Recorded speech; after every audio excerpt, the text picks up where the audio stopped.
What's up guys, welcome back to another Hazo's fishing video. Today we're doing something a little bit different. The cod season's closed, so thought we'd come inside and make a little video on building up a new rod. How to set up a big rod for Murray cod, because you want to be using the right tackle for these big Australian freshwater fish. So let's get straight into it. So I hope this setup's alright. I've got some rods behind me here, and I just got straight down here a little table where I can start to rig up some gear and show you how I do it. So I'll just try to get the best setup I can, but bear with me because I'm going to be doing it straight on here. So I have a few Murray cod rods. You guys actually haven't seen this one on the channel. Bought this about a week ago. This is the Daiwa Tatula. I'll go talk about it at the end. It's a rod. It casts 14 to 40 grams. It's the 6'6" version, 661 HFB, great rod, and I got a 200 toucher on there with 50-pound Daiwa J-braid. But the rod we're going to be building up today is a Daiwa 23 TD Black. So I'll get this straight off the rod holder. I've had this one for a while, but I've always needed a little bit of a bigger reel for it. So let's get it off and get into building this rod. Alright, so we're going to start from the cheapest stuff and work our way up to the more expensive stuff. So basically what you're going to need for this is some monofilament. This is just 15-pound cheap monofilament. It doesn't need to be expensive stuff. As long as it grips the spool well, so your braid doesn't slip around, that's all that matters. You're never going to actually use it. It's just going to be to grip the spool. So I got Rovex. It's a cheap brand and it's great. So 15-pound monofilament for the backing. A lot of people do use duct tape for the spool. I use the monofilament because I find it's a bit more secure and I haven't had any problems with it. Next we've got the main line. I like to use this stuff. This is great. It's super expensive, but I've got myself some J-braid Expedition from Daiwa. This stuff is, I got 300 meters of it. It's in 50-pound, and I got the multicolor. So if you're trying to do a budget-friendly rod build, I would not recommend this line. It is very expensive. It run me about 80 bucks in total, I think, but it's great stuff. It's the best line you'll ever use. Made in Japan, super good quality. Absolutely love it. So Daiwa J-braid Expedition in 50-pound, 300 meters in the multicolor. Alright, and now we got the rod. I won't be able to get it all in frame for you, but this is the Daiwa 23 TD Black Little Mama. I've had this rod for so long, probably almost a year now, and I love using it. I use it for everything. You'll probably see it in a bunch of my videos. It's quite an old rod for me, and I use it for impoundments, down the river, skinny water. I just use it for everything because it was the only rod I had, but I really need to unlock the full potential for this rod, so that's what I'm doing today. This thing is a 6 to 12 kilo, casts 25 to 85 grams, so it's kind of in that mid-range. You can cast all your mid-range swim baits, and then it is 7'6", so it's a great rod. And I really want to get a bigger reel for it because I had the 200 toucher on it, and I actually just bought, like I said at the start, I just bought that new Tatula rod back here, and I put the 200 on that. So I wanted to get another reel for this one, and I thought why not go a bit bigger, so I'll show you the reel I got for that. But yeah, that's the rod. Alright, now for the reel. This is the Daiwa Tatula 300 HS reel. This is the first 300 bait caster reel I've ever owned, so I have high expectations for it. So basically this reel is a 300 size. It can hold 250 meters of line, and it's just going to really be able to crank in those bigger fish and cast bigger lures further, and you know, just not always feel like you're dragging a lure along. It can really work those bigger lures like gantrels and even gigantrels and stuff when I get a bigger rod. But this is the reel I've chosen, and basically we'll just unbox the reel and get into some backing and stuff, spool this thing up and get it on the rod. So let's get straight into it. Alright, this is the Daiwa Tatula 300 HS reel. Let's crack straight into it.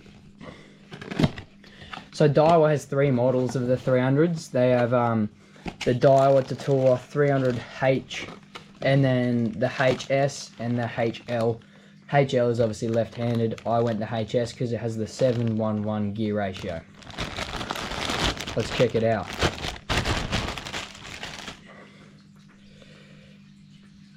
Wow, it's quite a big reel.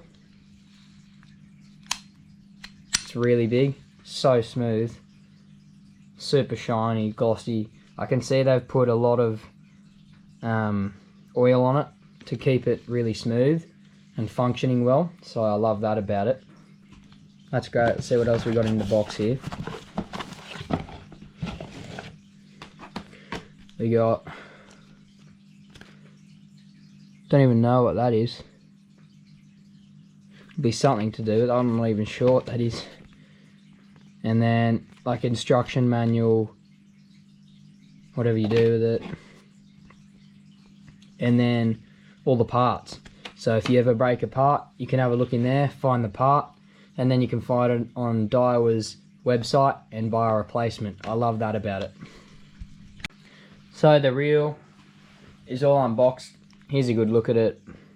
It's obviously got the side brakes. You can take the side cap off by undoing that. And first thing I noticed, huge spool on this thing. Look at the spool capacity. It's a really, really big reel. It's going to be great for throwing swim baits. The 400 is also a really good option if you want to throw big swim baits, but drag sounds amazing. It's got the big tension knob there, the classic spider on it. It looks really good. I actually really like it. Super shiny. You can see the GoPro in it. Love it so much. Let's get to spooling this thing up. Alright, the first step, just pull out a bit of monofilament. I'm just going to throw my spool over here. You just want to have a bit of slack to work with. Now this is the TWS system, so it's a bit easy to get through. But all you're going to do is put that straight through your line guide on your reel. And just pull that straight through. Alright, the next step is quite easy with this big to tool up, but with some other reels you might want to get some tape. All you're going to do is you're going to put it straight down through. For me, I can actually grab it from the other side, and all you're trying to do is put this around the spool. So I can pull that through now and go back up. Now this is wrapped around the spool. Alright, now that you've got it straight through your spool, all you're going to want to do is just tie it straight on. I'm going to use just a double granny knot. It doesn't really matter as long as it's on tight. Alright, now you're just going to want to cut that little tag in there. There we go. Try to be careful while doing that. You're just going to want to crank down the drag, click it into gear, and start winding it. You don't need much, you just need to cover the bottom of the spool. Oh, that's got tangled around there. Just need to get it around the bottom of the spool so it grips. That is all you need. Alright, now you're going to want to grab your main line. For me it's the Daiwa J-Braid Expedition. I'm still waiting on my Daiwa sponsorship, which I hope I get one day. And all you're going to do is tie a leader knot from your braid going to your backing. Just do whatever leader knot you want. I'm going to use the RP knot. This may take me a little bit, so I'll see you when I'm done. Alright, now I've tied that RP knot. All you're going to do is just obviously snip those tag ends. This is really good braid, so it's hard to cut. And then this one as well. Now that you've got your leader knot already, all you're going to do is do the same thing as last time. A lot of people like to throw the spool in like water and do all this stuff to tension it up. To be honest, they're all really good tips and they do help.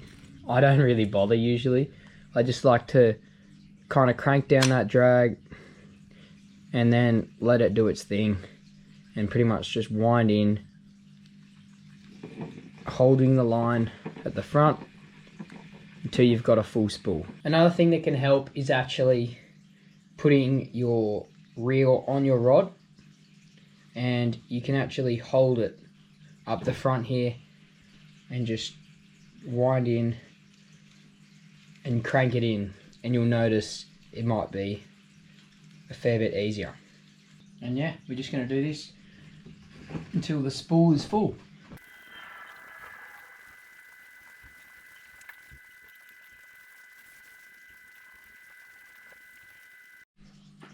Alright, and there we go. Spool is all filled up. It ended on pink, which I mean, not too happy about, but it'll be alright. Doesn't look that bad. But yeah, absolutely love it. Now what we're going to do is obviously cut your line, and you're pretty much good to go. You just got to tie on a leader, and then we might go have a quick cast with the chest mount and check it out. So my preferred knot, leader knot, is the FG knot. There's a lot of different ways you can do it. For me though, I find personally tying the way my mate taught me, so tie the line to the eyelet there and just simply do it that way. You have less things to hold on to, so you overall get a simpler knot and a stronger knot, so it's a lot easier to do. It does take a bit longer, but I find it's definitely worth it. So that's the way I'm going to do it. And the leader I'm going to be running is a 60-pound J fluorocarbon, a J thread from Daiwa. And there you have it. An FG knot. This one's alright. One of them there wasn't done up super tightly and did slip a bit, but it's not going to matter. That's not the part of the knot that even matters. So really strong knot. This knot basically takes advantage of friction and will mean that you have a super slender knot that can fit through your eyelets, and yeah, you're not going to have any problems with it. So that's why I use it. I absolutely love using it, and it's a great knot. So we'll do a rod length of leader, get rid of that, and now we have our rod length of leader, and this should last you a fair while. Obviously you're gonna retie knots, but if you want a little tip, if you always find yourself changing lures a lot and making your leader shorter, get yourself some line clips. That's what I'm going to use. So I'll grab a few line clips. I'm going to use a 100-pound mustard line clip. Alright, so that's it. Basically, these little mustard fast hutch clips are really good because you can just simply clip your lures on and off, and you don't have to always cut your line off. They do offer pretty good action still.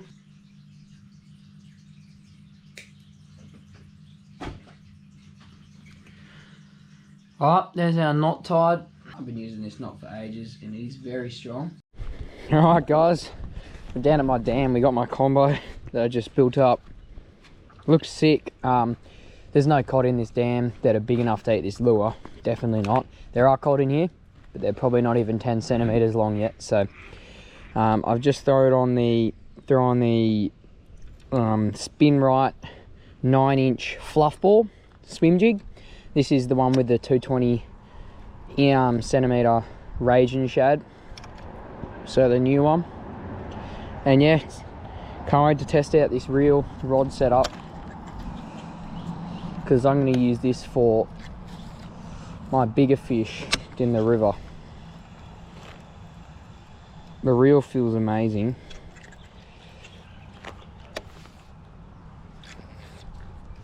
Definitely could have a heavier rod, so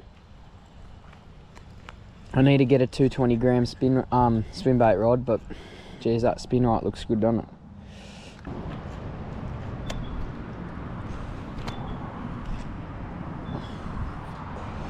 Wow, tell you what, he's got a bit of cast distance. Can absolutely bomb this lure. This is a 92 gram lure, right? And the rod only casts up to 85 grams, so it's definitely out. It's out of the cast weight, but it sure doesn't feel it with this reel on it. Feels so good. Alright guys, that's going to be it for today's video.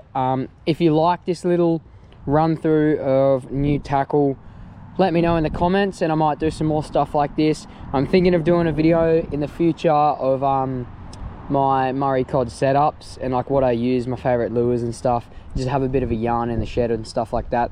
And if you would like to see some videos like that, let me know. This was a fun video to make.